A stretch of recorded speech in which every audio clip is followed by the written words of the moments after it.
Et bonjour à tous et bienvenue dans ce nouvel épisode de Bye Bye Patron, le podcast de l'immobilier, de la liberté et des gros billets. Et un jour ce sera aussi et des abdos d'acier. Pour tous les nouveaux, je m'appelle Thibaut, je suis investisseur immobilier depuis 2011. J'ai beaucoup de biens avec un de mes amis, Michel, qui intervient de temps en temps sur le podcast. J'ai un long cursus universitaire en finance que j'ai réalisé dans 3 universités de 3 pays différents. Et j'ai 2 objectifs principaux dans la vie, en plus de ce podcast, c'est d'acheter 5 biens par an. Donc là, j'en ai déjà signé 4 cette année et je viens de recevoir la première version du compromis pour le 5e. Donc ça devrait peut-être bien se passer. Enfin, je suis assez confiant, mais bon, on sait jamais hein, avec l'immobilier. Et mon deuxième objectif, c'est de voyager un maximum. Donc je fais environ 10 pays par an.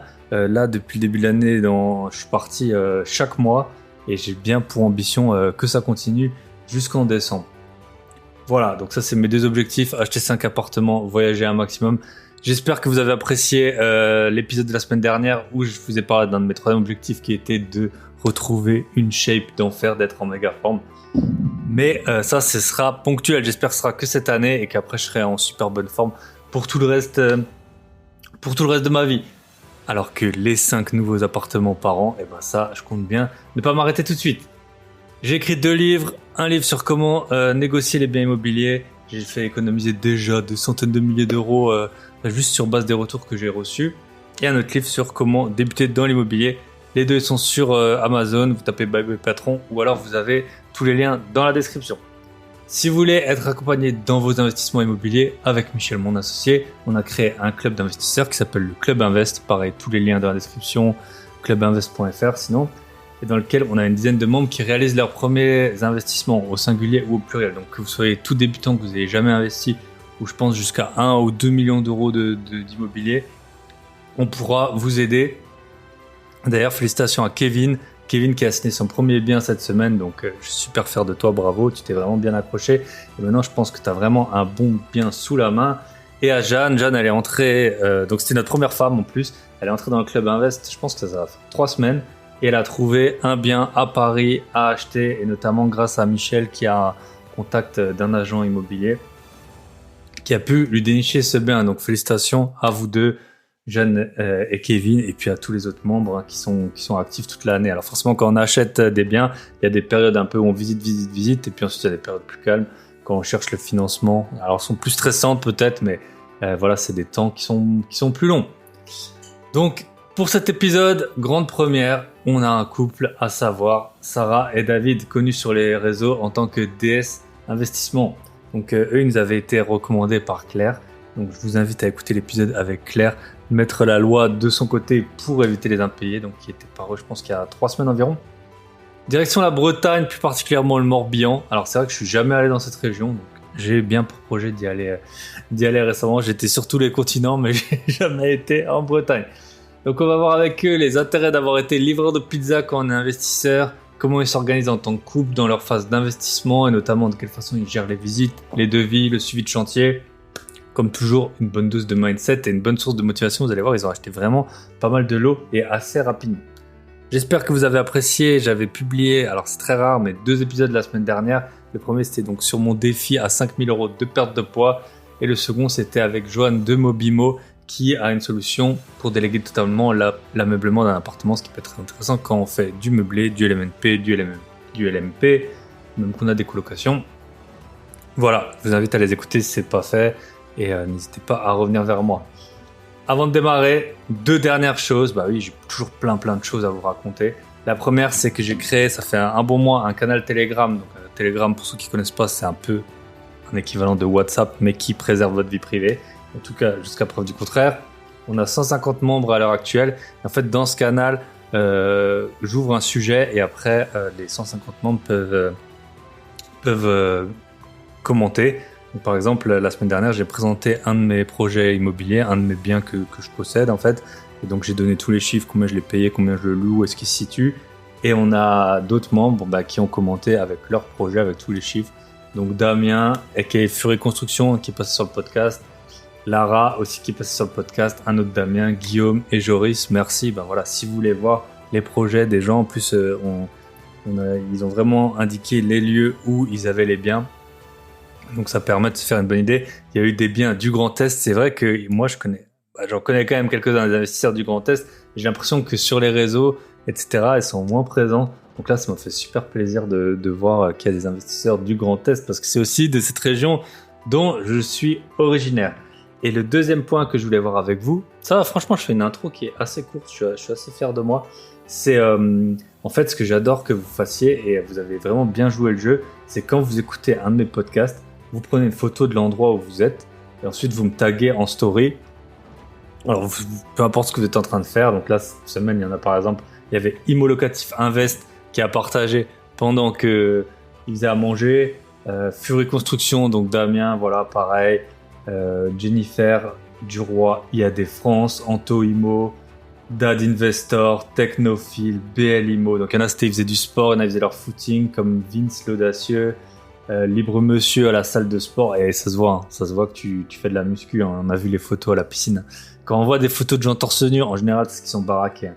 Ou Romain, GTH, voilà, riche de liberté, aussi un petit footing. Green Eyes Universe, alors elle vraiment, elle se donne à fond, donc félicitations à toi, on voit qu'elle charbonne dur. Marjorie, aussi dans la forêt, Marjorie, elle sera sur un des prochains podcasts, donc Marjorie, elle a fait de l'haltérophilie, je crois qu'elle en fait encore, et puis elle a lancé son studio de pilates, voilà, c'est un épisode que j'ai déjà enregistré, qui est super bon et qui sera publié dans les prochaines semaines. Et enfin, Arnaud, l'Alsacien, et le réfugié de la salle. Donc voilà, super, merci à vous. Donc vous prenez une petite photo de l'endroit où vous êtes et puis après je vous repartagerai en story, vous me taguez sur Instagram, bye bye patron. Ça fait trop plaisir parce qu'on voit les chiffres d'écoute. Voilà, bien sûr, maintenant il y a plusieurs centaines d'écoutes chaque jour, mais entre voir les centaines d'écoutes par jour et l'endroit où vous êtes, ça fait vraiment trop plaisir. En plus, c'est les vacances, donc il y avait plein de personnes qui étaient dans des endroits idyllique. Voilà, je pense que on a fait un bon tour. N'hésitez pas, comme toujours, commenter, liker, noter sur Apple Podcast et Spotify. J'ai pas eu de nouvelles notes cette semaine, donc n'hésitez pas à remédier à cela. On se retrouve de l'autre côté avec David et Sarah. Je vous souhaite une très bonne écoute.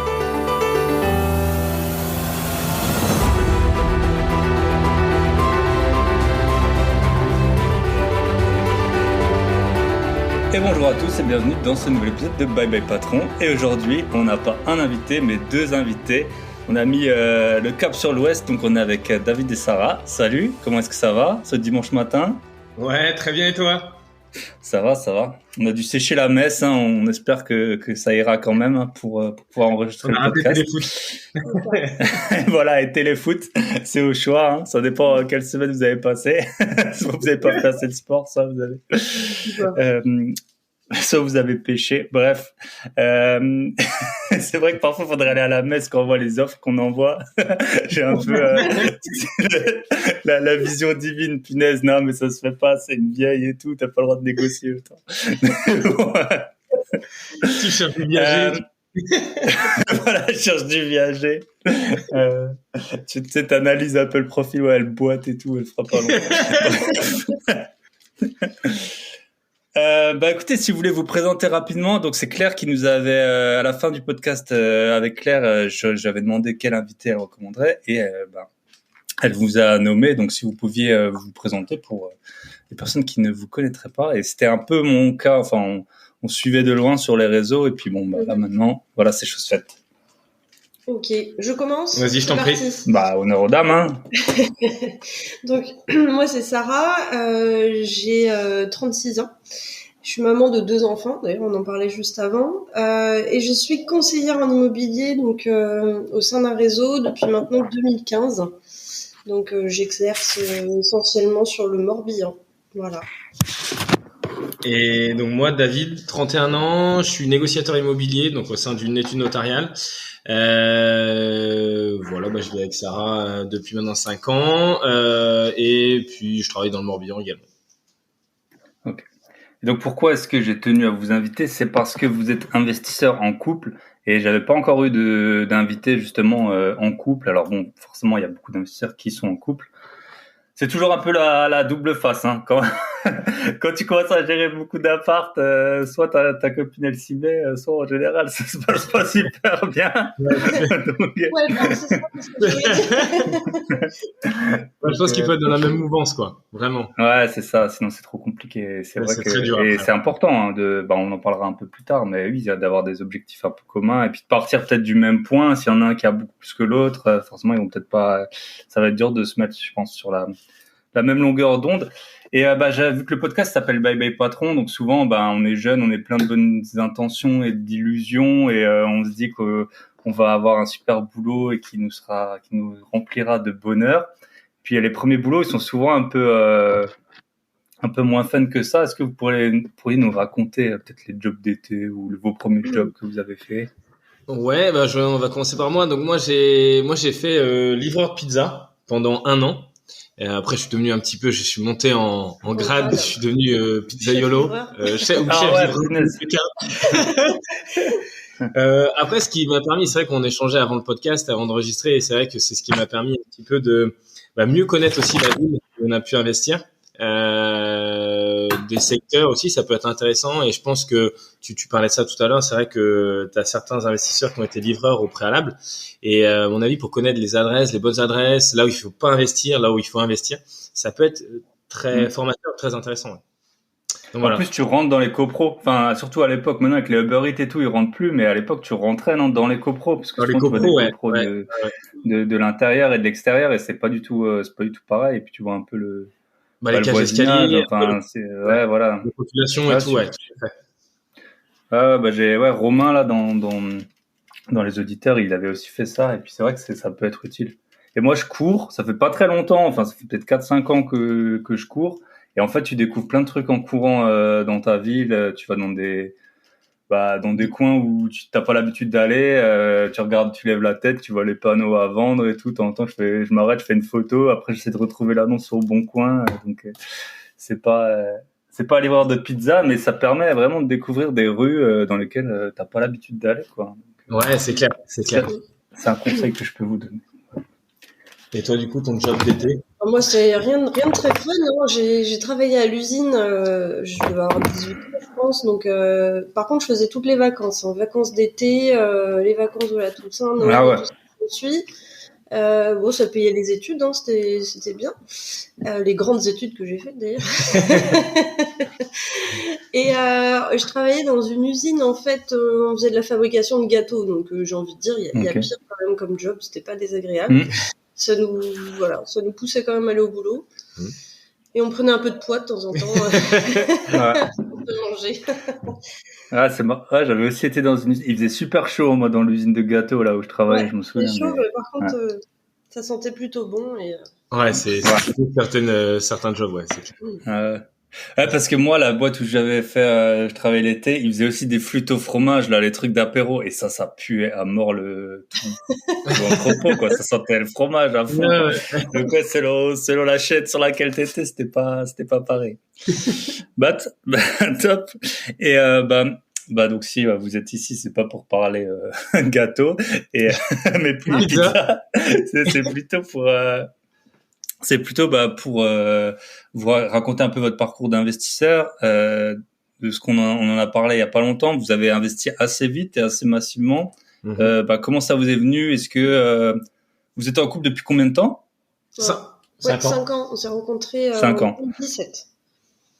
Et à l'époque, vous aviez pas d'appartement en locatif, hein? Alors non, moi j'avais ma résidence principale. J'avais acheté mon appartement justement en 2017. Juste quand on s'est connus. Ouais, juste avant de se connaître. En fait, je venais de l'acheter. Il y avait quelques mois que j'étais propriétaire. J'avais réalisé des travaux et puis j'y habitais, quoi. Ok, top. Pas très longtemps. Et ensuite, comment ça Ouais, pas très. Parce qu'après, du coup, après, je suis allé vivre avec Sarah et en fait, j'ai mis mon appart en location, quoi. Ah oui, du coup, ça a été quand même ton premier. Ouais, en soi. Ton premier locatif sans le savoir, quoi. Ouais, mais j'avais fait un prêt sur 13 ans. T'avais fait des folies. Après, sur 13 ans, c'était le délire d'aller le plus vite possible. Après, j'avais pas acheté très très cher et j'avais un taux d'intérêt qui était vraiment très bas. J'étais à 0,97, je crois. C'était pas mal. Ouais, puis les travaux, tu fais pas les mêmes travaux quand c'est pour toi ou quand c'est pour louer, quoi. Donc, général, alors, au final, on est un peu resté sur la même gamme. Après, j'étais passé par en tout cas un plaquiste qui était un petit peu plus cher que celui qu'on fait intervenir aujourd'hui, quoi. Mais c'est tout. Ouais. Mais t'avais pas craqué à mettre, je sais pas, du parquet massif Non, il y en avait déjà. Il y en avait déjà. Okay. J'avais fait franchement un bon coup et c'était en fait la chance et on pourra en parler tout à l'heure. C'est vrai que acheté en 2016-2017 sur des villes intermédiaires qui ont connu une croissance assez folle avec le Covid et même au préalable avant le Covid, c'était quelque chose que j'avais acheté très peu cher. Et pour te dire, en fait, par exemple, je l'avais acheté 40, je l'ai revendu 80 et là, il a été revendu par la personne qui l'a acheté 80 cette année, il a été revendu 130. Tu vois? 130 000 euros, un appart que tu as acheté 40 000 euros il y a 5 ans. Ouais. Encore un appart à moins de 50 000, on en parlait tout à l'heure. Mais... C'est fou, hein? Ouais. L'explosion du marché a fait que en 5 ans, bon, ça a triplé, quoi. Ouais. Bah, moi, j'ai des apparts dans des villes moyennes qui ont fait à peu près x2, je dirais, déjà, dans cette période. Mais là, c'est impressionnant, là. C'est plus que x3. Alors, c'est pas tout à fait x3 parce qu'il faut compter les travaux. En fait, c'est du x2. Ouais, non, mais même, enfin, je veux dire, c'est quand même impressionnant. De 40 à 130. Je pense que les fonctionnaires qui nous écoutent, vos points d'indice, je crois pas qu'ils aient fait x3 en 5 ans, là. Ou, tous les salariés, hein, si t'as 5%, t'es content. Ok.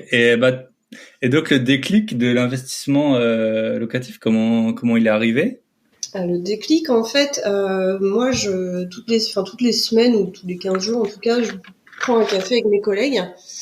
Et j'ai un collègue qui a commencé à m'expliquer sur le coin d'une table le principe de la location meublée non professionnelle. Donc, il m'a un petit peu déchiffré tout ça rapidement. Et on en a parlé, en fait, moi, quand je suis rentrée le soir à la maison, j'en ai parlé tout de suite à David. Et on s'est dit, c'est super, y a plein du pognon à gagner. Des gros billets, voilà, c'est ce qu'on veut. Et du coup, après, on s'est très vite mis à la recherche d'un bien. Ouais. Et je crois qu'on a acheté peut-être 3 mois après. Ouais, 3 mois après, on était propriétaire d'un bien. Et on a acheté au-dessus de l'appartement que j'avais. Voilà. Ok, top. Vous connaissez bien le secteur. Qui a connu à peu près la même croissance de prix, forcément. Ouais, exactement, ouais, même croissance de prix, ouais. Et en fait, l'idée c'était que quand j'habitais dedans dans mon appartement, je voulais faire un duplex. Si tu veux, je voulais acheter au-dessus. Je savais qu'il y avait un grenier, mais je savais pas qu'il y avait un appartement déjà fait. Et en gros, je savais qu'il y avait un grenier et je voulais récupérer cette surface pour faire une chambre à l'étage. Et en gros, je voulais faire une trémie, etc. Et donc, je m'y étais intéressé et j'avais pas vu le bien. Et en final, on avait demandé à visiter. On s'est dit, mais ça peut être top. Et on a fait une offre. Tu vois, tu parlais d'aller à la messe. Je te laisse dire quel prix on avait fait. Ouais, alors faut préciser, c'est que du coup, c'était pas un simple grenier. Au dernier étage, il y avait 130 mètres carrés de plateau avec déjà un appartement qui avait été créé. Et l'appartement, il était resté dans les années 70. Hein, il n'avait pas bougé depuis. Moquette partout. On avait la totale. Et en fait, c'était en vente depuis, je pense, une dizaine d'années au prix de 120 000 euros. Ouais, 10 ans quand même. 160 au départ. 160 au départ, et puis après c'était affiché à 120 quand nous on a été le visiter. Et en fait, on a fait une première offre, je crois que c'était à 40 000 euros. Ouais, bien, c'est beau ça. On appelle ça les offres de bâtards. Ouais, mais c'est beau, c'est ce qu'il faut. C'était le moment où jamais décidé, j'ai envie de dire. Bah écoute. Bon, on l'a pas eu à 40 000 non plus. On va pas faire les malins. Ouais, mais au moins ça met, tu vois, ça met le là, quoi. Ça dit bon, écoutez les gars, on va repartir sur des bases plus saines, quoi. Et puis après, en général, si le gars il te frappe pas, t'as quand même gagné. Quand tu fais une offre comme ça, si le gars il part pas en courant ou qu'il a pas envie de te tuer, tu sais que. Ouais, c'était notre voisin. Sa sœur était notre voisine. Ouais. Et au final, on l'a eu à 50 000 euros. 50 000, voilà. 55 000, ouais. Et donc, on a fait 3 appartements. Ça a été notre premier investissement. Et en gros, c'est ce qu'on disait. Donc au même titre que Claire, on est intervenu à Angers. Et sur notre intervention, on parlait vraiment de l'importance du premier investissement. Et c'est vrai que soit il peut vous freiner, soit il peut te freiner, soit il peut vraiment te propulser à continuer.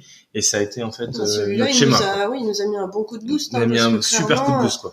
On a fait 3 apparts, on a eu un coût de revient à un peu plus de 160 000 euros. Ouais. On avait une super renta. Enfin, nous, on estimait que c'était une très bonne renta. On était à 12 points. 12%.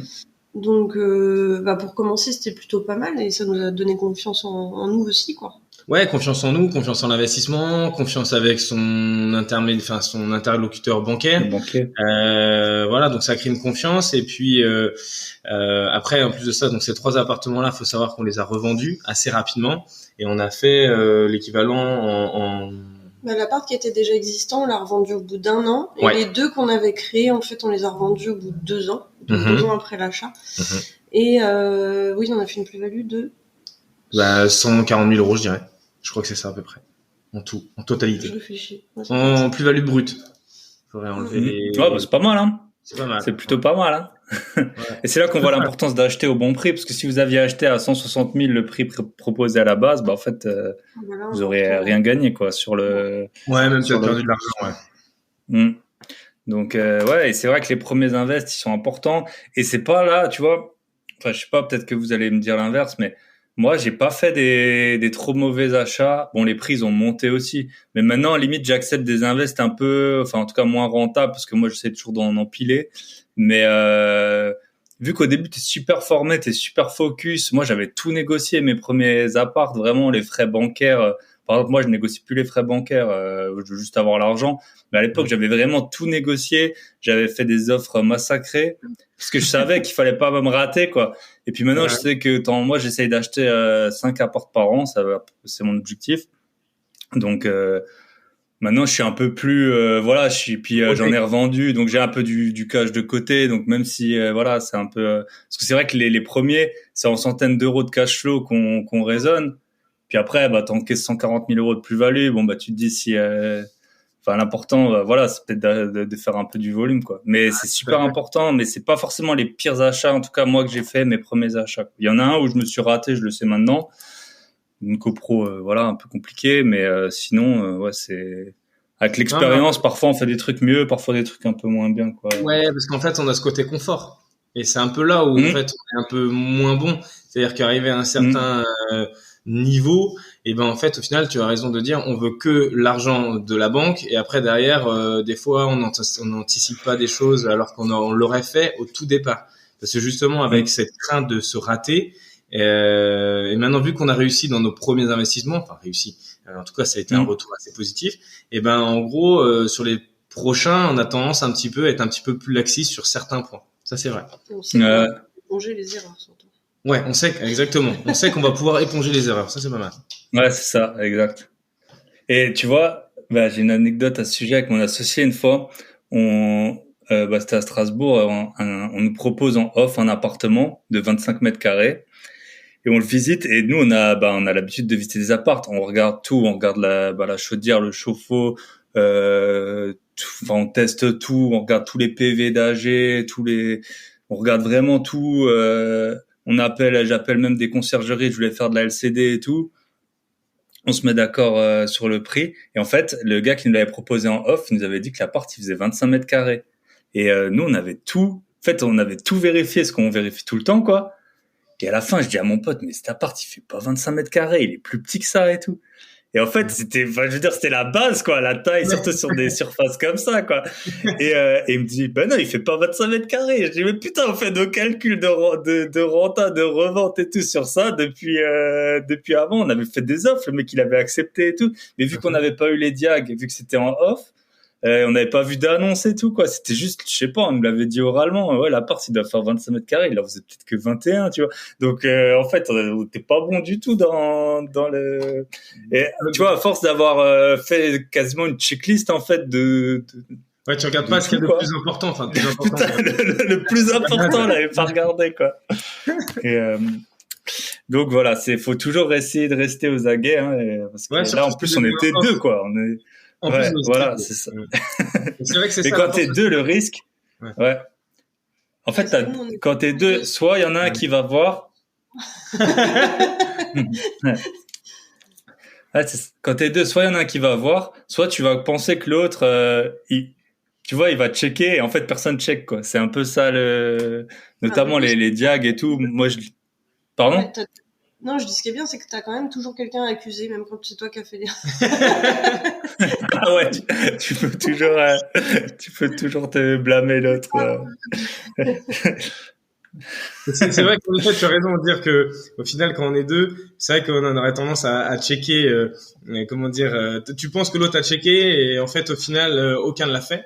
Après, nous, le fait de vivre ensemble, à un moment donné, vu qu'on parle IMO, pas 24/24, mais pas loin, parce qu'on adore ça, on adore notre métier, c'est ce qui nous fait vivre aujourd'hui. Et clairement, en fait, au final, on se rend compte qu'on n'oublie pas grand-chose. Là où on va être mauvais, et c'est peut-être ma faute, c'est que on a tellement envie moi, j'ai vraiment envie de progresser. On a vraiment envie de progresser de la même allure. Et l'idée, c'est que, en effet, sur les investissements qu'on a pu faire, des fois, au niveau des travaux, notamment, on va sous-estimer les travaux. Ah, toi, tu sous-estimes. Ouais. C'est vrai que t'as pas le compte dans l'œil pour ça. Ouais. Ouais, la bonne technique, c'est tu fais un chiffrage et tu multiplies par 2, quoi. À peu près, c'est ça. Enfin, surtout pour le temps. Mais si 10 tu veux, points. on peut faire x2, au moins on est là. Non, mais pour le temps, par contre, c'est vrai que pour les délais, tu vois, moi, j'ai souvent, après, ça dépend des régions et des artisans. Moi, je négocie pas trop les devis. Mais par contre, je leur dis, vous pouvez finir quand? Alors, ils sont toujours optimistes. Admettons, ils me disent juin. Je dis, OK, à partir de fin juillet, c'est 100 € par jour si vous n'avez pas fini. Et les gars, ils sont toujours optimistes, ils me le signent et tout. Et t'inquiète qu'au 15 juillet, quand on commence à s'approcher de la date, ils ont plus que ton chantier en tête parce que ils ont la date limite. Parce qu'ils savent, quoi. Et donc t'as le prix. Oui, bon, x2, c'est beaucoup pour un chantier, mais c'est sûr qu'il y a toujours des imprévus. Et puis celui qui te fait le chantier, il vient faire un devis, je sais pas, pendant 1 heure. Ça dépend de la taille de l'appartement. Et puis après, s'il passe 2 semaines dans l'appart, il va avoir des trucs qu'il a pas vu en 1 heure, hein, forcément. La bonne technique, c'est éventuellement de demander à tes artisans. En général, on passe souvent avec les mêmes équipes. Enfin, moi, on passe souvent avec les mêmes équipes. Et on demande un peu à charger maintenant. Moi, je demande à charger un peu la barre. En gros, de mettre 3-4 000 € de plus. Comme ça, au moins, nous, on envoie une enveloppe au niveau de la banque. Et comme ça, toutes les marges d'erreur qu'on pourrait avoir ou les oublis, en général, ils sont compensés par justement ce qu'on avait pris en plus, quoi. Ouais, très bon conseil. Je vois jamais de moins-value sur les factures. C'est bizarre. Oui, t'as jamais le retour de l'artisan. Ah oui, je vous avais chargé et puis en fait. C'est hyper compliqué. Autrement, c'est pas mal, c'est tu demandes de charger un devis pour charger pour la banque justement, et après tu demandes de le revoir et justement de faire un devis au réel. Et donc en fait, t'as fait une demande un peu plus chère et lui, il a fait son devis où il s'est aligné sur les tarifs actuels, quoi. Et comme ça, au moins toi, t'es bon et t'as une marge d'erreur avec ce que t'as emprunté en plus. Ça, c'est pas ce qu'on a appliqué sur le dernier. C'est ce qu'on a fait sur le dernier. Puis de toute façon, il faut toujours renégocier quand même ces devis, surtout quand tu leur laisses gérer plusieurs postes. Nous, on essaie de renégocier. Les devis, l'ensemble. Ouais. Ok. Non, c'est pas toujours facile. Nous, ça dépend. Hein. Franchement, j'avoue que ça dépend, mais souvent on travaille avec les mêmes et pour l'instant, il est pas trop gourmand, on va dire. Donc ça va. Et après, ces suppléments, par contre, c'est ça. Tout le temps, on a des suppléments. Ce qui dit oui, il y a ça. Puis ça, on s'arrange. Et voilà. De temps en temps, on a des espèces qui traînent. Puis on dit bon, en fait, en espèces, c'est moins cher que. C'est vrai que en effet. Mais bon, pour les suppléments, pas pour les travaux. Bien sûr, ça va de soi. Non, mais après derrière, comme tu le dis, et tu dis que c'est toujours le même. Et c'est vrai que nous, pareil, Sarah et moi, on s'est dit, en fait, vaut mieux se fidéliser quelque part un petit peu avec des artisans. Après, on sait comment ils bossent, on sait qu'ils finissent les chantiers, parce qu'il y a bon nombre de personnes, même qu'on suit sur Instagram, qui ont tellement eu de galères avec des artisans que nous, on n'en veut pas. Je préfère payer un peu plus cher et avoir quelqu'un qui finisse les travaux, quoi. Parce que moi, j'ai mon meilleur ami, un seul appartement, ça a été une galère parce qu'il est tombé sur un artisan catastrophique. Ouais. Et après, ça dépend de l'ampleur des travaux. Vous avez acheté un plateau, fait 3 apparts. Moi, en général, je fais pas des aussi gros travaux. Ça dépend des villes, en fait, je pense. Il y a combien à peu près le mètre carré dans la zone là où vous avez fait les trois tu parles de quand on a acheté ou tu parles d'aujourd'hui? Quand vous avez acheté, à peu près. C'est simple, les appartements, on va dire sur des états similaires, ils étaient aux alentours de 1 000 € du mètre carré. Et aujourd'hui, Quand t'as racheté. ouais, Ok. on a acheté sur un état similaire, c'est-à-dire état travaux global à réaliser en petite copropriété, centre-ville. C'était 1 000 euros du mètre carré. Aujourd'hui, on est aux alentours de 1 750 euros du mètre carré sur un état Ok. similaire. Et par Ah oui, contre, sur un état similaire. là où on a, Parce là que où la revente, on a revendu beaucoup plus cher. En fait, là, ce qui est assez étonnant, c'est-à-dire que dans un état similaire où il y a beaucoup de travaux, ça a pris pas mal, mine de rien, ça a pris quasiment 75%. Mais là où ça a pris le plus, c'est dans un état similaire, mais travaux terminés. On était à 1000, allez, on va dire 1500, 1700 euros du mètre carré à peu près. En gros, en 2017, et aujourd'hui, on est quasiment en centre-ville, sur des petites surfaces, on est quasiment à 3000 euros. Donc c'est encore plus pris quand c'est terminé, en fait, qu'à poser les valises. Parce que c'est majoritairement ce que recherche la nouvelle génération. Si c'est bien décoré, si t'as juste les valises à poser, en général, ils mettent le prix. Ouais, bah top. Et donc maintenant, vous en êtes où? Donc, parce que là, vous avez 0 appartement là dans le récit pour l'instant. Vous en avez acheté 3. T'as vendu le tien. Vous avez vendu les 3. Voilà, et c'est tout. Bah merci. Voilà, 23 minutes de podcast. Non, on s'est pas arrêté là. Et puis on est des grands voyageurs, ce qu'on dit à chaque fois. Mais en gros, nous, on a acheté tous nos appartements, enfin et nos immeubles, dans un rayon de 50 mètres, je pense à peu près. Ouais, à peu près.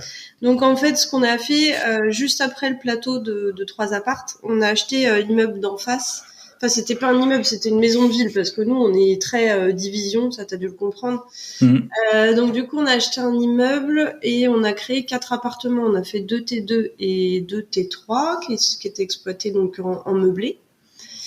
Ensuite, on a racheté, alors dans le premier immeuble où on avait acheté notre plateau, là, on a racheté un ancien bureau. C'est ce fameux bureau qui nous a coûté 45 000 euros à transformer donc en logement. Oui. Donc on a fait un changement de destination, bien entendu. Et celui-là, maintenant, il est exploité en location courte durée avec une renta où on est à plus de 26% là actuellement. On en parlait, Donc en euros, ça fait combien? Parce que quand on dépasse les 10%, ça commence à être compliqué. Donc 45 fois 26, ouais, ça fait, ça doit faire 150 euros, il nous coûte. Et il nous rapporte entre 1200 et 1500 euros par mois, ouais, avec de la location courte durée. Donc ouais, l'équivalent d'un SMIC net. Donc celui-là, c'est la meilleure renta. Il nous fait le cash flow. Si vous bossez à l'usine. Ouais, c'est clair, ouais, c'est le petit. Ouais. Et donc, on s'est pas arrêté là, mais par contre, la LMNP, on a été obligé de la mettre de côté parce qu'on commençait à frôler le plafond. Du coup, on a acheté en SCI, donc tous les deux, et là, on a acheté carrément 3 bâtiments à coller. Là, on a 400 mètres carrés en fait qu'on est en train de découper. Donc, on a déjà fait la partie principale où on a fait 5 appartements. On a 3 T3 et 2 T2. Les T3 sont exploités en nu. Et par contre, les 2 petits T2 sont exploités en location courte durée et c'est pareil, ça cartonne. Ouais, ça cartonne. Il y a une demande assez folle. Il y a un cyclotourisme assez important en Centre-Bretagne et mais toute l'année en fait. Et on a été étonnés et tant mieux. Hein. Et en fait, il y a un manque important d'hôtels de qualité, quoi, je dirais, dans notre secteur. Oui, puis après, on a aussi beaucoup de professionnels qui viennent à la semaine hors saison. Donc en fait, on a un taux de remplissage qui est quasiment tout le temps le même toute l'année. Ce qui est bien, c'est que c'est pas saisonnier. On va pas louer que pendant les vacances et vacances d'été ou vacances scolaires en général. Ouais. Donc c'est vrai que on est assez serein parce que pour l'instant, on a vraiment une bonne renta sur ces biens-là. Tout à fait. Donc après, sur cet immeuble, on a parlé de la partie principale. Là, on est en train de rénover aussi une maison T4 qui est à coller et on a gardé un grand garage de 80 mètres carrés où là, on est un petit peu en cours de réflexion sur cette partie-là. Ouais. Donc à voir. Donc l'idée, c'était une salle de réunion, mais ça peut évoluer. C'est ça. Donc là, on a acheté ça c'est sur la même ville. Et après, donc là, on a acheté un autre bien courant de l'année 2022. Donc un bien qui est un petit peu, on va dire, entre 2 axes, qui se rapproche de la côte au niveau du Morbihan, mais qui reste sur un secteur agroalimentaire. L'idée, c'est de faire du co-living. Et je pense que ta dernière question au niveau du podcast, ce sera qui interviewer. Et je pense qu'on te dira qui nous a un petit peu influencé sur cette stratégie. D'accord. Là, on est parti, donc c'est en cours de travaux. Donc, on va faire 5 chambres. 5 chambres de 17 à 18 mètres carrés avec chacun salle de bain, WC, un espace commun en bas Ils ont chacun leur cuisine, ouais. Un espace commun type salon en bas et une terrasse commune. L'idée, c'est de trouver en fait, souvent la grosse complexité, c'est que des structures agroalimentaires ou pas, mais des grosses structures industrielles ont du mal à loger soit leurs salariés, soit leurs cadres, et donc du coup, ils payent cher. Donc l'idée, c'est de s'associer, trouver un partenariat avec une boîte ou plusieurs boîtes pour qu'ils amènent leurs salariés dans nos logements. L'idéal, ce serait qu'une seule boîte, une seule structure. La totalité de la maison, et après, en fait, ils rétribuent les logements à leurs salariés, comme ça se fait bon. Ce sera le plus simple. Donc il y a ça. Ouais. Ensuite, on a acheté un terrain aussi encore plus proche de la côte. Donc on se rapproche de Vannes dans le Morbihan. Et ça, c'est donc on a acheté un bois qui était à construire pour notre résidence principale. Donc on est aussi en train de construire notre résidence principale en même temps. Une cabane, c'est ça? Cabane, c'est ça. Exactement. Cabane dans la forêt. Ouais, la cabane va être cool, je pense. Mais voilà. Et voilà. Et voilà. Et après, si on a un autre projet en cours. Ça, on en parlera plus tard. On en parlera plus tard. Ouais. On est en cours de montage. Il y a un gros projet avec un associé. On est en cours de montage. Voilà. Ok. Et le co-living, vous connaissez des gens qui en font déjà du coup? Donc je pense là, l'invité dont tu vas parler. Je connais personne qui en fait. En fait, le concept, je connais. T'as une grosse boîte, la Colonies Capital, ils font un peu ça. Oui. Pas Colonies, je pense. C'est ça. Je sais pas du tout. Alors là, en fait, vous, c'est des studios, c'est des studios avec un plus, en fait. C'est ça. Bah, pour ne pas le nommer, c'est Amaury Tardier. Ok. Amaury Tardier, qui, on est devenus amis. Vraiment, avec le groupe, ce qui est assez étonnant, c'est que ce groupe-là, il est petit, mais on est vraiment devenus tous potes, en fait. On a un peu le même délire, on investit sur le même secteur et donc on s'entend plutôt bien. Et du coup, oui, c'est lui un petit peu qui nous a influencé sur le choix du co-living. Alors lui, il fait du co-living dans du neuf, mais nous, on fait du co-living dans l'ancien. Voilà. Ok. Oui, parce qu'en fait, par exemple, Colonies, là, j'avais écouté une interview. Eux, c'est vrai que le logement, le vôtre, ça a l'air différent, mais les leurs, c'est vraiment, en fait, ils peuvent faire que ça. Je veux dire, demain, si t'arrêtes vous, après, vous pourriez faire à la limite des studios, parce qu'en fait, il y a des salles de bain et des cuisines. Mais ça. Eux, vraiment, j'ai vu comme ils font c'est vraiment un bâtiment sur mesure pour, voilà, ils ont des chambres avec ou sans salle de bain, etc. Donc, c'est vraiment dédié à ça. Ils disent, du coup, c'est bien optimisé pour ça, mais tu peux rien faire d'autre. Comme pour la colocation, il y a des gens qui disent, en fait, les colocs, c'est quoi? C'est souvent, des gros appartes que tu divises, mais c'est pas toujours pratique. Enfin, ça n'a pas été pensé pour la coloc à la base. Donc, il y a des gens qui font vraiment. Donc, dans le neuf, je suppose que tu peux encore plus. T'as plus de marge de manœuvre forcément. Ouais, surtout en termes de volume, quoi. Notamment les arrivées d'eau, les évacuations et tout, quoi. C'est ça. Enfin, nous, la maison, on fait en sorte de pouvoir la revendre en habitation, parce qu'après, c'est ça. Ce sera, je pense, plus simple à la revente, parce que le co-living, bon, après, on sait pas, ça peut peut-être énormément se développer et attirer une autre clientèle, mais pour l'instant, en tout cas, c'est pas le cœur de cible. Ouais, ou alors tu vends une renta. Ouais, exactement. Gens, voilà. Et on s'est dit, en gros, oui, en effet, tu disais ça, c'est-à-dire que nous, on a mis, comme tu l'as dit, c'est des petits studios, donc c'est-à-dire qu'en fait, si ça foire, l'envie de faire du co-living, et si ça ne marche pas, c'est possible, hein. Et après, derrière, on peut louer en logement classique, type studio, et à la limite, à la place du salon, on en refait un autre, donc ça fait 6 studios dans un centre-bourg. Et ça ira toujours preneur. Donc à la limite, en fait, l'idée c'est ça, c'est on peut toujours basculer, quoi. Nous, on peut toujours éventuellement. Okay. Ouais, mais c'est ça qui est intéressant. C'est vrai que et rien quand tu fais du locatif, c'est la base en fait. Soit tu peux prendre de la valeur et revendre, soit si le marché, parce qu'on n'a pas la main sur le marché, hein, si le marché il baisse, tu le gardes et puis ça se rembourse tout seul. Donc voilà. Et puis c'est pour ça, faut quand même essayer de bien acheter, mais. Tout à fait. Top. Et donc, je voulais voir avec vous comment vous gériez un peu à deux. Moi, j'ai un associé, donc on n'habite pas ensemble, hein, mais je connais un peu la gestion des apparts à deux. Comment vous organisez déjà les recherches? Qui les fait? Est-ce que c'est vous deux? Est-ce que déjà, alors je vais essayer d'organiser mes questions. Première question, comment vous faites les recherches? Deuxième question, est-ce que vous faites toujours tout ensemble? Et troisième question, parce que tu vois, avec mon associé, nous on fait par exemple, moi j'envoie des offres sans qu'il ait vu les apparts, ça arrive très souvent, ou l'inverse. Je pense qu'on est un couple, c'est un peu différent, quoi. Donc comment est-ce que vous organisez déjà la phase recherche, on va dire à deux? Oui, c'est complètement différent. T'as pas intérêt de faire une offre pour te plaindre.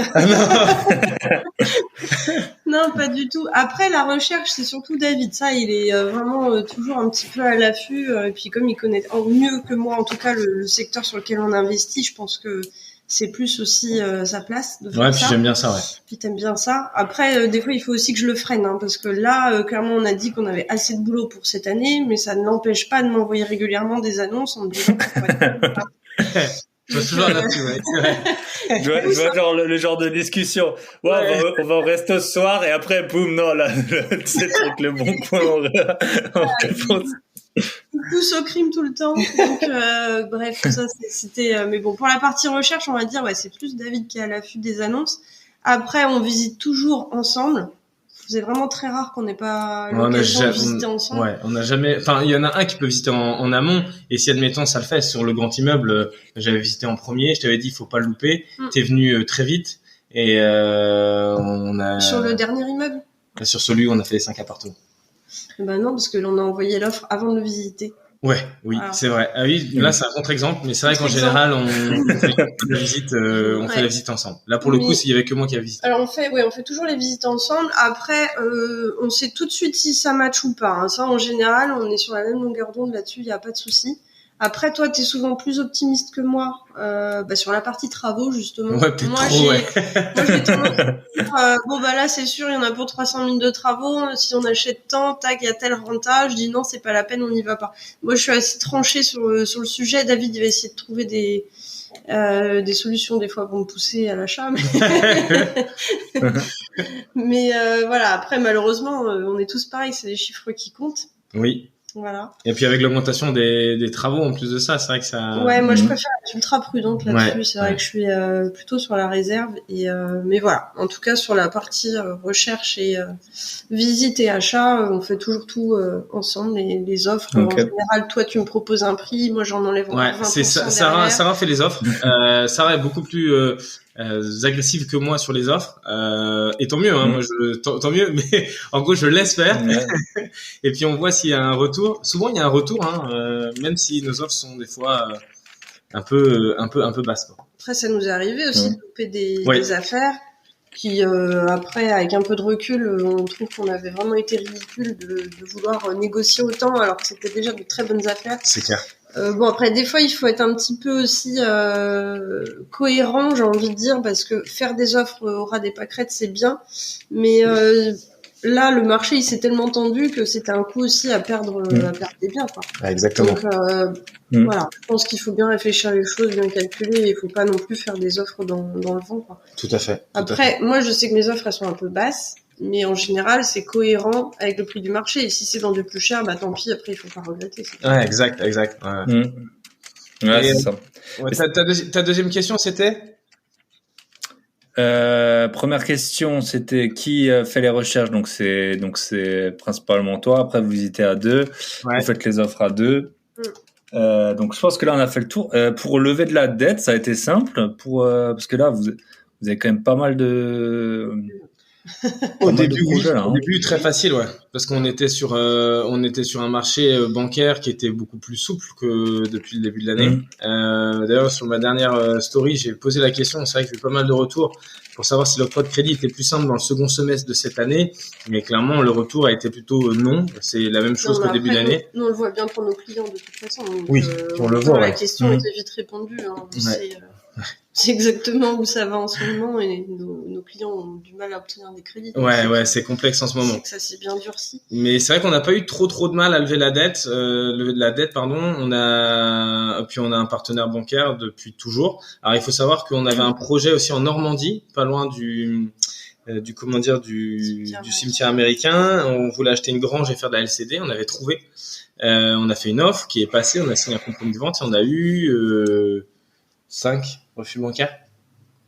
Oui, après, 5 refus. Ils n'ont pas tous été étudiés, mais donc du coup, on a. Après, c'est parce qu'on était en SCI avec une personne extérieure et je pense que c'est là aussi que ça a bloqué parce qu'ils nous font confiance tous les deux. Oui. Et après, c'est vrai que vouloir intégrer quelqu'un, surtout cette année, moi, tous les banquiers, les courtiers me l'ont dit, c'est beaucoup plus compliqué de faire des SCI entre potes cette année. Donc, on aurait peut-être, oui, en effet, dû rester tous les deux. Après, c'est vrai qu'au début, étonnamment, on n'a pas eu trop de mal à emprunter. Pourtant, nos situations, je veux dire, n'étaient pas exceptionnelles parce que souvent les gens se disent, ouais, ils devaient avoir de l'argent, ils avaient hérité, les parents ont aidé. C'est absolument pas vrai. Tout à fait. Nous, au départ, on était richissimes, c'est une chose que je dis. David, il devait avoir 1200 € d'épargne et moi aussi, c'est à peu près, ouais. On Donc, tout départ, on était à peu près on avait 1000 balles de côté chacun. Voilà, on était super riches. Moi, ça faisait 2 ans que j'étais à mon compte, donc j'avais pas mon 3e bilan. Et toi, t'étais salarié, bon, après, tu gagnais, je sais pas. 2000 balles. Moins que ça. Un peu moins, peut-être 1009, ouais.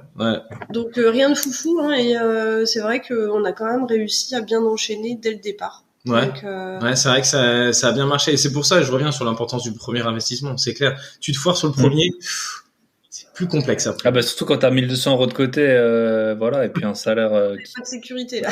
Voilà, par rapport aux travaux qui va jamais suffire quoi. Hein. Donc non, c'est sûr qu'il faut pas se rater quoi. C'est clair. Après quand tu fais 140 000 € de plus-value, ça va mieux hein, tout de suite bizarrement. Tout de suite ouais. C'était au bout de 2 ans ça. C'est il fallait bien en tout cas la première année, il fallait pas se louper sur les travaux parce que on n'allait pas pouvoir nous éponger les plus-values. En tout cas pas avec nous préparer. Ouais. Alors que dans le deuxième projet, on a eu un petit peu de plus-value travaux et justement on a pu éponger cette plus-value. Plus-value travaux, c'est surcoût. Ça s'appelle surcoût. Surcoût travaux, ouais, excuse-moi. Surcoût travaux. Okay. C'est comme ça que nous le marquent les artisans. Je vois toujours plus-value travaux. Sur la maçonnerie, plus-value. Ah oui, ça on connaît. Et donc du coup, surcoût travaux, de 20 ou 30 000 €, je sais plus, sur le deuxième projet, donc c'était pas mal. Et au final, parce qu'on a eu des complexités, on a rajouté des choses en cours de route. Et en fait, la plus-value qu'on avait fait au préalable a épongé en fait ce surcoût de travaux, quoi. Chose qu'on n'aurait pas pu faire si ça avait été le premier investissement. Ouais, donc il fallait pas se rater. Exactement. Ok, bah super. Et après, pour les travaux, comment vous faites ? Vous faites encore ça à deux pour les devis, contacter les artisans ? Alors après, derrière, le suivi. On appelle les mêmes entreprises, comme je te disais tout à l'heure, et on a tendance à soit je demande si Sarah t'as appelé telle personne, moi voilà. Et après, ça fait un feeling. On a les mails qui arrivent, les devis qui arrivent, on les met dans des dossiers, faut être bien organisé quand même, mine de rien, et que ce soit de manière numérique ou manière papier. C'est vrai que nous on a gardé un peu ce délire papier aussi, donc on a des classeurs sur chaque affaire qu'on fait, et on a des devis, donc puis après derrière on regarde. Et ensuite, on les rappelle, on dit, voilà, est-ce qu'on a moyen de se voir? On se voit sur place, on essaye de faire descendre un peu le prix. On négocie toujours nos devis. Et ça, Sarah est clairement meilleure négociatrice que moi. Moi, j'observe, je reste loin. Et au dernier moment, paf, le coup de vitre. Non, mais c'est vrai qu'être à deux, t'as le bon flic, mauvais flic, là. Enfin, c'est une stratégie qui s'adapte beaucoup. Et puis, quand t'en as un qui est un peu en retrait de l'autre... moi, avec mon associé, ça m'est déjà arrivé. Tu sais, les agents, ils disent toujours la même chose. Ouais, ça va être chaud pour négocier. Parfois, mon associé, il a pas vu. Donc, je lui parle de l'appart et il me dit, vas-y, on envoie. Puis lui, il a fait les calculs, tu vois. Lui, il a pas d'émotion. Il s'est pas laissé influencer par l'agent. T'essayes toujours d'être imperméable à ça, mais mine de rien, ça t'affecte quand même, quoi. Donc, quand t'en as un qui est un peu en retrait ou extérieur, je pense que c'est beaucoup plus simple pour négocier et pas avoir de scrupules, je sais pas si c'est le mot, mais en tout cas pour envoyer des offres comme ça. Puis après, t'as toujours l'autre qui peut rattraper le coup si jamais. Oui, je sais. Voilà. Ouais, c'est un peu ça. C'est vrai que nous, on a tendance à un peu essayer d'arrondir les angles, alors que Sarah va trancher dans le vif. Mais c'est très bien. Voilà. Ça crée un équilibre. Et au final, on arrive à s'entendre. Et après, c'est assez étonnant. Souvent, les artisans, ils vont plus vers moi parce qu'ils savent que Sarah va être beaucoup plus intransigeante que moi. Et tant mieux. Ah oui, c'est vrai. Oui, dans ce sens-là, d'accord. Oui, c'est vrai. Quand c'est moi qui appelle, ils aiment pas trop décrocher. Ouais, ils décrochent pas trop. C'est étonnant. Non, mais en fait, David, il va avoir tendance, c'est vrai, peut-être des fois à faire modifier 10 fois le devis, à essayer de trouver des solutions dans tous les sens et tout. Alors que moi, je vois le devis, je sais à peu près où on va, et en fait, je me dis, ça sert à rien de leur faire changer 10 fois la façon de faire, ou 10 fois les montants, les trucs, les machins. Je préfère tout analyser d'un coup, et à la fin, voir avec eux, en fait, où on peut trouver des points d'amélioration, et là, dans ce cas-là, je les rencontre sur place, je vais sur le chantier, et il y a toujours des trucs, de toute façon, qu'on a oubliés. Donc, ça sert à rien de pianoter dans tous les sens. À un moment, faut aller droit au but, quoi. Moi, je suis un peu comme ça. Mais tu vois, ça crée ça fait une bonne équipe en tout cas. Ouais, franchement, ça fait. Et je pense que c'est bien. Et alors, je sais pas si c'est propre aux femmes et aux hommes, mais j'ai l'impression que les femmes, souvent, elles ont bien le souci du détail aussi à la réception des travaux et tout. Que nous, parfois, on est plus dans. C'est vrai. On fonce, puis après, on verra, quoi. Donc, c'est un peu... c'est exactement ça. Je suis totalement d'accord avec toi. C'est-à-dire que. Tu te dis, c'est pas grave. Non, ouais, c'est pas grave. Ça ira comme ça. Ça ira comme ça. Et en fait, Sarah aurait tendance à dire non. Il y a Sarah qui passe derrière à dire, tu démontes, tu recommences. Exactement. Mais tant mieux, en fait. Tant mieux, parce que je pense que si j'avais investi tout seul, j'aurais des appartements peut-être de moins bonne qualité aujourd'hui, c'est même sûr. Et Sarah, je pense, aurait moins d'appartements.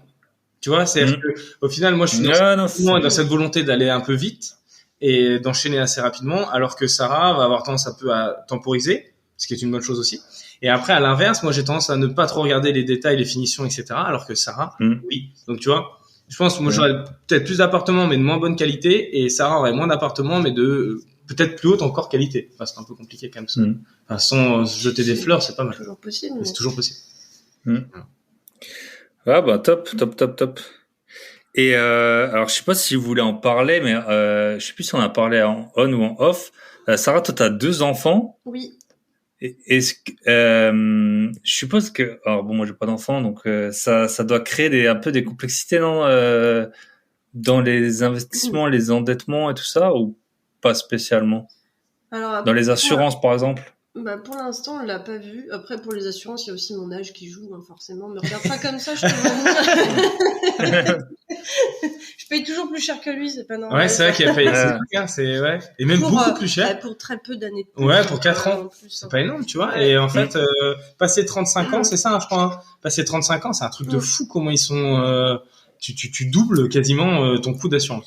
Après, c'est vrai que non, le fait d'avoir des enfants, pour l'instant, en tout cas, enfin, ça nous a pas freiné au niveau bancaire.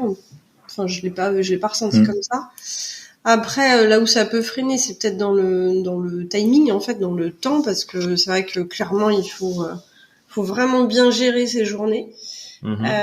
Après, moi, j'ai une chance, c'est qu'en étant conseillère en immobilier, j'ai énormément de liberté, en fait. Je suis très, très souple au niveau de mon planning.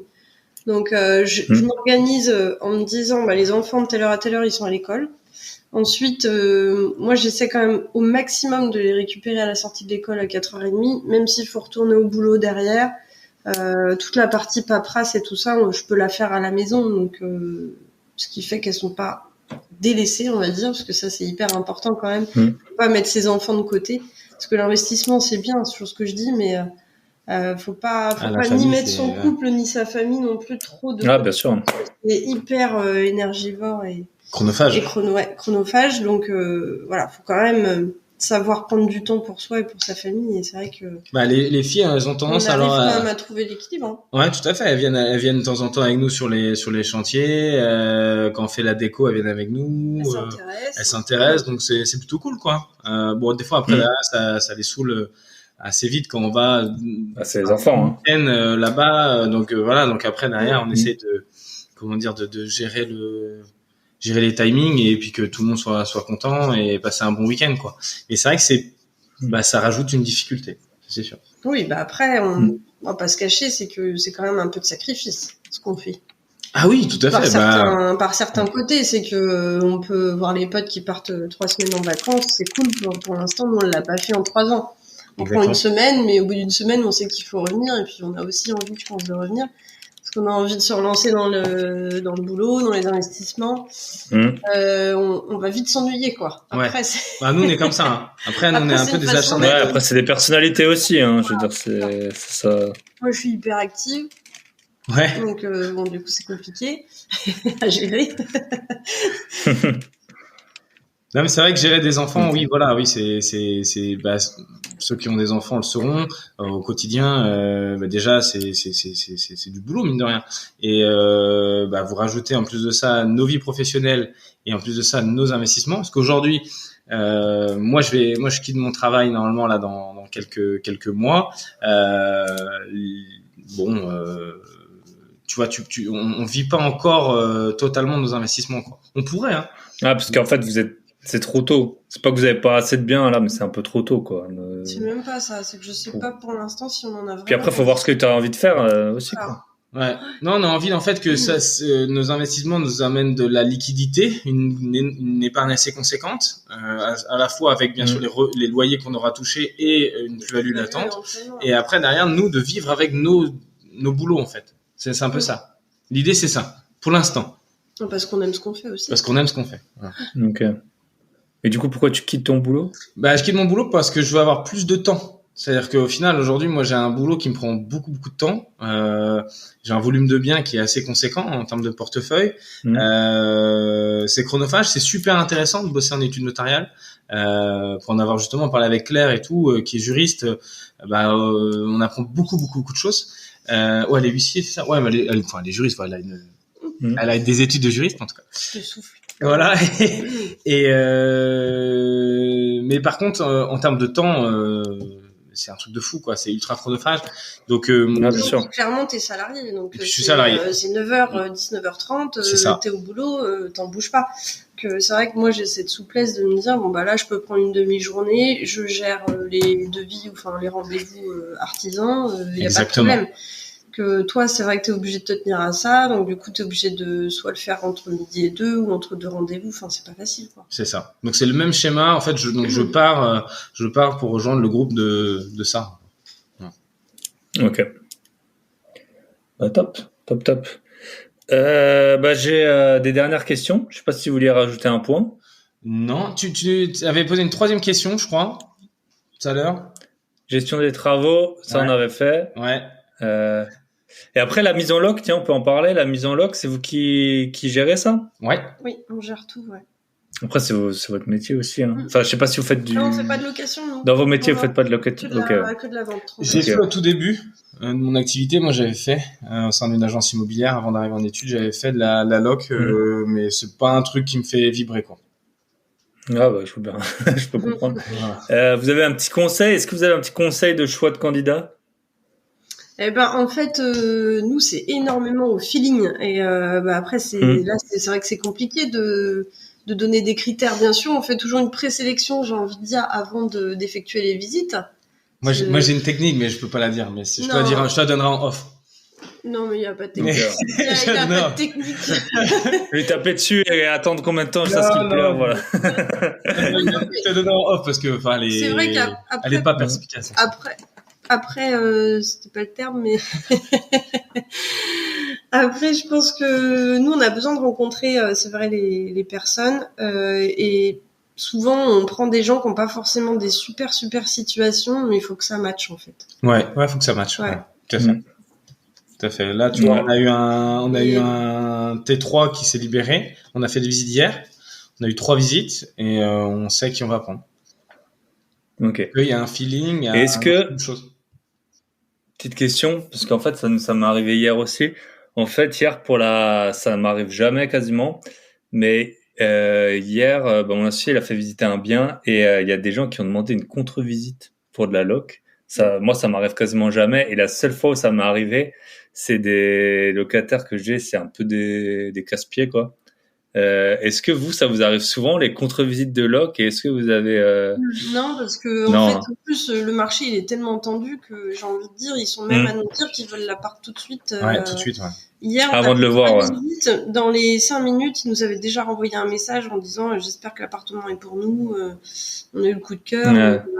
Non, ils ont même pas le temps de faire de c'est déjà sur les... moi, ça m'est arrivé peut-être 2 fois sur 100, je sais pas, tu vois. Enfin, peut-être j'ai dû mettre 100 locataires dans mes apparts. Ça m'est arrivé 2 fois. Enfin, une fois où on l'a fait vraiment. Et bon, maintenant, ils sont là depuis 3 ans, ils payent et tout, mais au début, ils nous ont un peu mis la misère. Et tu vois, ils avaient fait, après l'état des lieux, alors, heureusement, j'ai un gestionnaire, Mon gestionnaire, il faisait que m'envoyer des mails et je lui dis, attends, en gros, je te paye pourquoi? Moi, je suis pas là pour faire le tampon. Il me dit, mais je t'en envoie 1 sur 7 de ce qu'il m'envoie. Et je voyais les mails, c'était CF photo 55 de l'état des lieux. Tu vois, ils avaient pris plus que 50 photos de l'appart. Oh la vache. Ouais. Je pense qu'ils avaient eu une mauvaise expérience ou je sais pas, tu vois,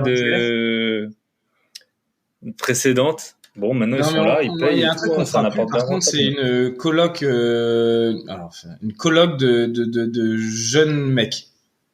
Je ferai plus ça. Et ça, c'était ton choix. C'était mon choix, parce que je les connaissais. Ils sont gentils, si tu veux. Mais le problème, c'est qu'ils font la jaille tout le temps. Ouais. Et ils font la jaille tout le temps. C'est des fêtards, quoi. Et le problème, c'est que ça a fait fuir 2 de nos locataires qu'on avait en dessous. Et qu'on avait depuis 4 ans. Et donc, du coup, c'est un peu dommage. Mais après, bon, bah, c'est comme ça. Mais oui, ça, c'est tout à chacun. Si vous le faites, peut-être en rez-de-chaussée, quoi.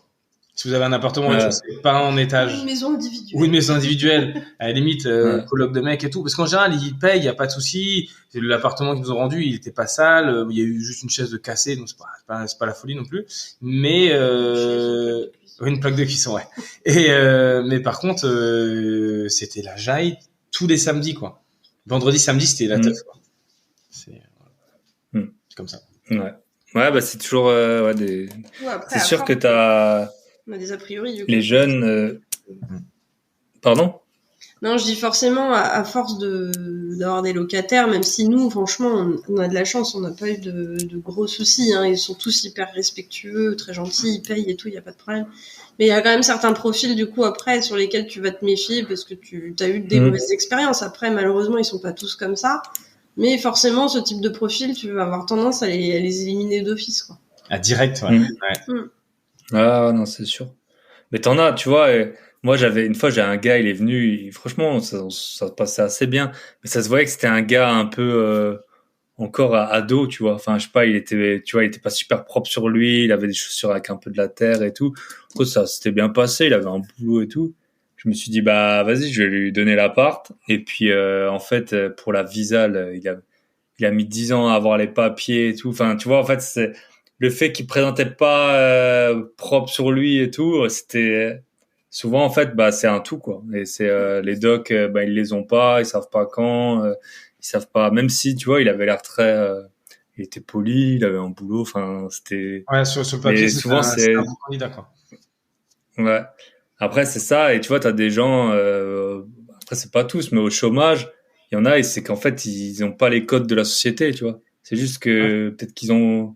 Est-ce qu'ils sont au chômage, c'est la conjoncture ou c'est juste qu'ils savent pas rien qu'envoyer des documents au bon moment et moi j'en ai, ils savent même pas faire un virement, ils ont 20 ans, ils sont là oui. Comment ça nous est pas arrivé souvent mais tu vois ils sont là, ils vont à la banque à 20 ans parce qu'ils savent pas faire un virement donc ouais des fois voilà, mais la plupart des locataires bien sûr, ça se passe très bien et puis on les mais tu vois, moi j'avais eu sur mon premier appartement, j'avais eu 3 personnes, j'avais eu 2 CDI, un garçon, une femme et une dame en CDD. Qui était étrangère en plus de ça, et j'ai pris cette dame-là, CDD étrangère. Et au final, elle est restée 4 ans, elle a fait 3 ou 4 de nos appartements, et ça s'est toujours super bien passé. Elle était super sympa. Et elle est malheureusement partie à cause de ce duo de la mecs. Coloc, ouais. Voilà. C'est clair. Ça. Après, c'est à vous de sentir, faut toujours un peu sentir, et puis après, faut comparer aussi, hein. Parfois, t'as 15 demandes, bah, écoute, tu prends t'en as un, il a un profil top et puis tu prends. C'est ça. Hein. Ah ouais, puis maintenant, moi je leur dis d'office, hein. Si vous êtes pas calme et respectueux, c'est pas la peine de venir chez nous. Après, les gens vivent comme ils vivent, c'est un peu compliqué à gérer. Ah, mais bien sûr, et puis il y a de t'es obligé de vivre aussi en fonction des autres. Je veux dire, tu peux pas faire la foire tout le temps et pas respecter en fait les gens qui habitent dans l'immeuble, c'est pas possible. Ah, c'est sûr. T'as beau être jeune, il y a quand même le respect. Bien sûr. Et puis il y a des vieux qui sont pas respectueux non plus. Dernière question que je vais vous poser, c'est la revente. Comment vous, par exemple, les 3 apports là, comment ça vous est venu l'idée de revendre? Parce que forcément, vous aviez une bonne renta. Est-ce que, je sais pas, à un moment vous avez fait les calculs, vous avez dit, en fait, c'est 10 ans de loyer qu'on récupère en une fois? Ouais, c'est un peu le calcul qu'on a fait. On a vu que le marché avait bien augmenté. Et en fait, sur un coup de tête, le premier, on s'est dit, tiens, vas-y, on teste à un prix fort. Et même plus fort que ce que toi tu pensais. Parce que autant moi, je veux acheter peu cher que je veux revendre très cher, par contre. Ouais, bon. Ouais, ça, c'est un peu les deux faces d'une même pièce, hein. Faut pas se leurrer. Et donc, on avait tapé vraiment très très haut pour le premier. Hein. Et au final, ça s'est vendu un tout petit peu en dessous. On a fini par accepter parce qu'on s'est dit non mais il y a un moment où il faut être cohérent et on regardait la plus-value qu'on allait faire et on s'est dit bon bah allez on y va et surtout ça nous permettait derrière de pouvoir réinvestir, de donner confiance à la banque parce qu'on avait de la trésorerie. Donc on y a été et je pense que c'est ce qui nous a fait, ça nous a fait prendre goût forcément à la revente. Donc on en a revendu 2 l'année d'après.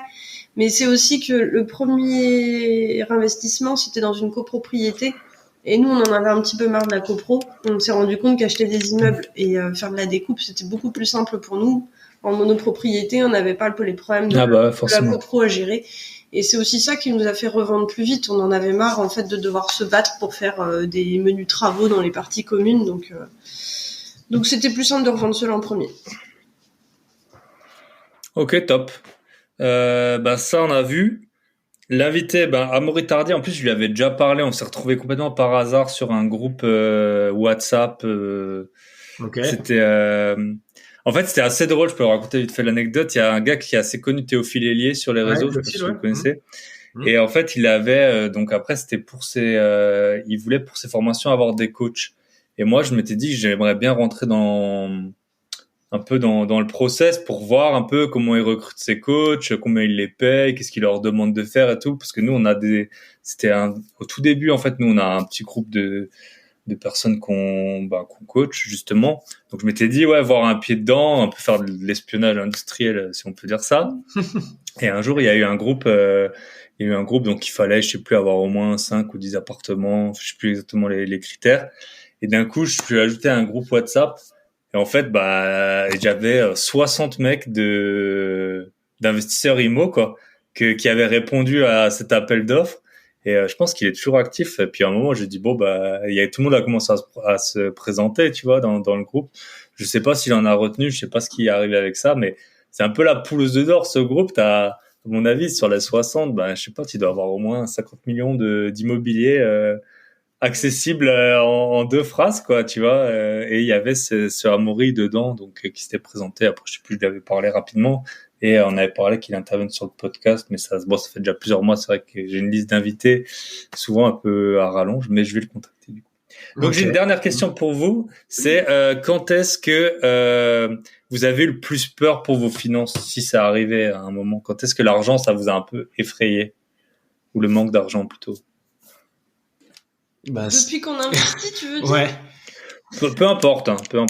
Il n'y a pas de mauvaise réponse. Après, bizarrement, moi, je suis plus inquiète pour les finances, j'ai envie de dire maintenant avec le marché actuel que je l'étais au début. Ouais, peut-être parce qu'on devient en fait aussi quand même par un certain côté assez prudent parce qu'on connaît les chiffres, on connaît les aléas de la rénovation et tout ça.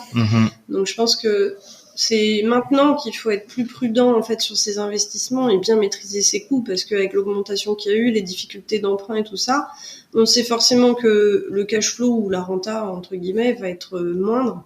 Donc je pense que c'est plus là vraiment qu'il faut être ultra vigilant et moi je pense que perso je suis un peu plus pas plus stressée mais je fais beaucoup plus gaffe aujourd'hui quoi. Ouais, parce qu'en fait, t'arrives sur après, c'est une question de si où tu mets ton curseur, mais d'un premier appartement à 18 appartements, donc là, c'est à peu près le volume qu'on a en termes de lot. Donc on arrive sur un petit bateau quand même, mine de rien. Et arrivé à ce moment-là, il faut faire quand même attention. Les prises de risque, en fait, après derrière souvent sont plus importantes parce qu'en fait, on a l'habitude d'acheter des gros volumes et donc de les diviser, etc. Certes, on a plus de cash. Donc, en effet, comme tu le disais tout à l'heure, qu'on échangeait là-dessus, tu as tendance à peut-être être moins vigilant. Et donc, du coup, arrivé à un moment donné, il faut faire gaffe parce qu'il y a quand même une externalité, c'est l'état du marché actuel. Aujourd'hui, tu as les banques qui freinent à bloc, tu as l'euro qui commence à vraiment prendre une claque. t'as les travaux qui ont explosé, t'as une inflation galopante. Donc il y a beaucoup d'éléments extérieurs qui font que là l'année 2022 faut faire un peu plus gaffe quand même. Faut pas se lancer à l'aveugle. Et en plus là on a quand même la hausse des prix. Quand t'achètes maintenant, tu tapes quand même la hausse des prix. On en a profité d'un côté et puis de l'autre, t'achètes plus cher aussi, quoi. Tout à fait. Sur l'immobilier. Donc là, clairement, deuxième semestre, nous, l'objectif, c'est de finaliser tout ce qu'on a en cours. Faire les travaux sur les biens qu'on a qui sont en attente là parce qu'on s'était gardé bien sûr des possibilités, mais là je pense que clairement on rachètera pas. Bon, déjà on a un projet de promotion de toute façon qui arrive derrière sur 2023, mais je pense que fin 2022 on va observer, on va stabiliser surtout et optimiser en fait tout ce qu'on fait déjà et tout ce qu'on a déjà dans notre parc, et je pense que c'est une période qui va être bénéfique quand même aussi. Pour nous, en tout cas. Ah bah niveau vie de famille, si on peut dire ça ainsi. Oui, aussi. ça permet d'avoir plus de temps. Moi, je vais quitter mon travail dans quelques mois, donc ça va aussi, on va gagner du temps. Oui, il y a plein de choses à anticiper, mais c'est vrai à un moment donné, c'est bien d'acheter, mais il faut essayer de tout consolider, que ce soit vraiment un truc très très très stable, et après derrière déjà analyser le marché et repartir éventuellement pour refaire ce que vous avez fait, parce que en général, quand c'est une équipe qui gagne, il faut continuer, quoi. Non, mais faut savoir se poser pour vraiment optimiser ce qu'on est en train de faire. Et je pense qu'il y a plein de possibilités d'amélioration encore, et il faut bien creuser, mais c'est ça va nous permettre, je pense, ces 6 mois là de repartir.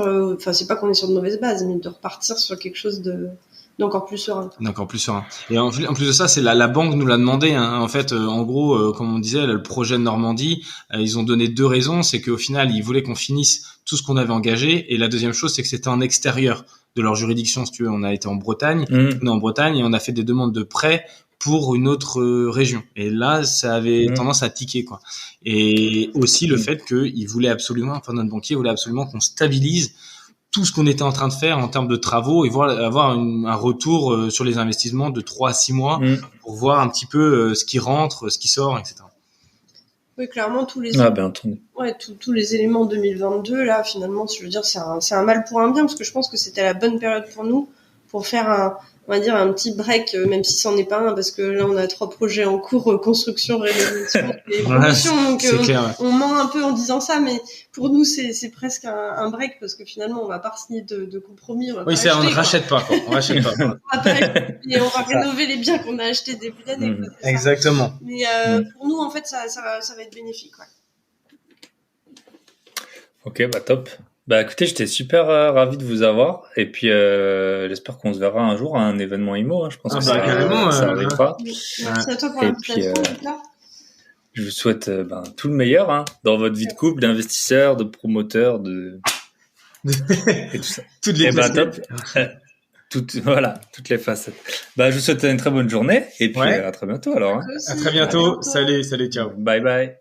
Et voilà, on arrive au terme de cet épisode. J'espère qu'il vous a plu et que David et Sarah vous auront inspiré, que vous soyez en couple tout seul pour vous lancer dans l'investissement. Vous voyez comme quoi ça peut changer la vie super rapidement.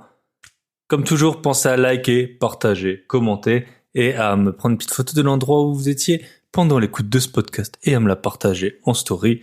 Ou sinon, vous pouvez toujours m'écrire à info@byebyepatron.net. Je vous souhaite une très bonne semaine à tous et à très bientôt.